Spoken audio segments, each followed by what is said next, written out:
Après une longue période de stress, d'anxiété ou même de burn-out, il y a une question qui revient tout le temps. Est-ce que les dégâts sont permanents? Eh bien, la réponse de la science, elle est vraiment, vraiment optimiste.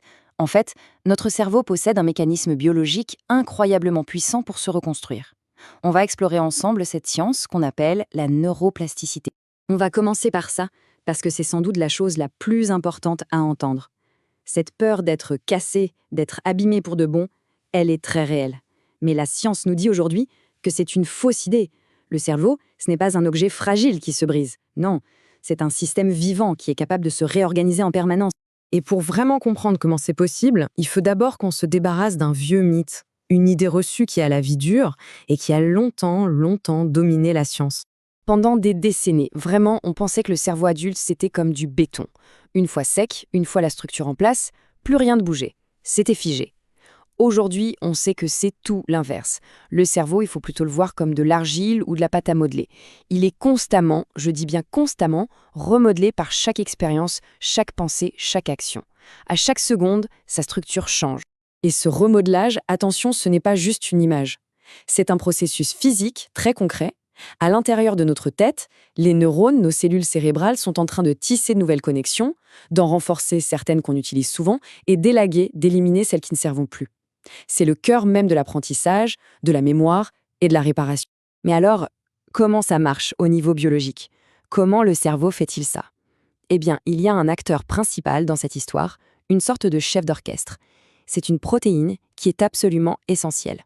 Son petit nom, c'est BDNF. Ça veut dire facteur neurotrophique dérivé du cerveau. Mais oublions le nom barbare. L'analogie de l'engrais, elle, est parfaite. Le BDNF, c'est littéralement de l'engrais pour nos neurones. Il les nourrit, il les aide à survivre, mais surtout, il les pousse à grandir et à créer de nouvelles connexions. C'est la molécule de la croissance et de la résilience de notre cerveau. Et son rôle est multiple, mais il est crucial. C'est lui qui stimule la naissance de tout nouveaux neurones, un processus qu'on appelle la neurogénèse, notamment dans des zones clés comme l'hippocampe, qui gère la mémoire et l'humeur.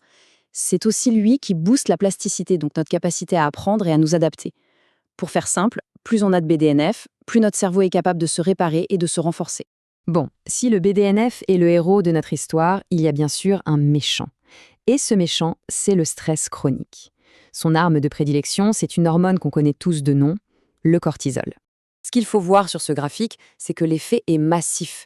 Le stress chronique ne fait pas juste baisser un peu le BDNF, il le fait s'effondrer. On voit ici une chute de plus de la moitié. Un taux élevé de cortisol qui dure dans le temps, ça agit comme un véritable inhibiteur, un poison pour la production de cette précieuse protéine. Et pourquoi? C'est assez logique en fait. Le cortisol, c'est l'hormone de l'alarme. Il signale au corps qu'il y a un danger. Tout le système nerveux bascule alors en mode survie. La priorité, c'est la fuite ou le combat.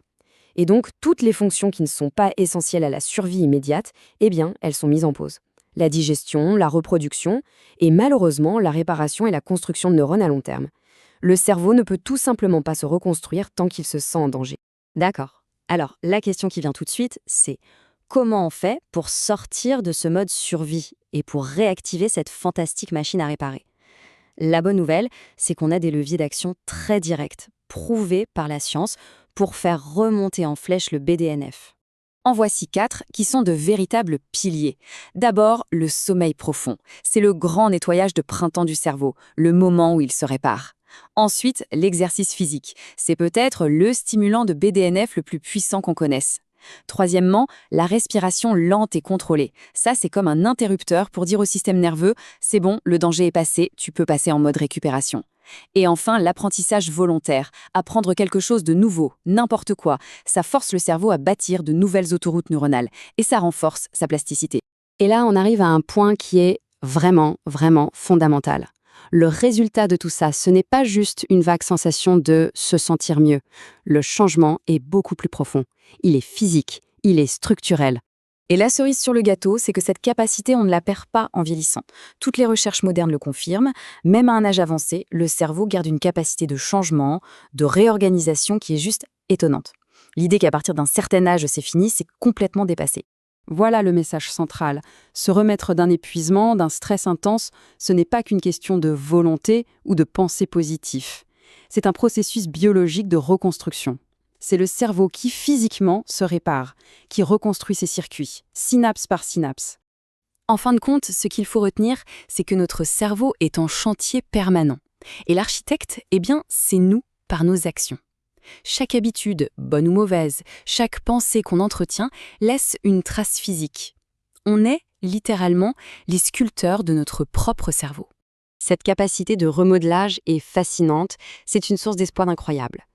Mais elle peut aussi nous jouer des tours.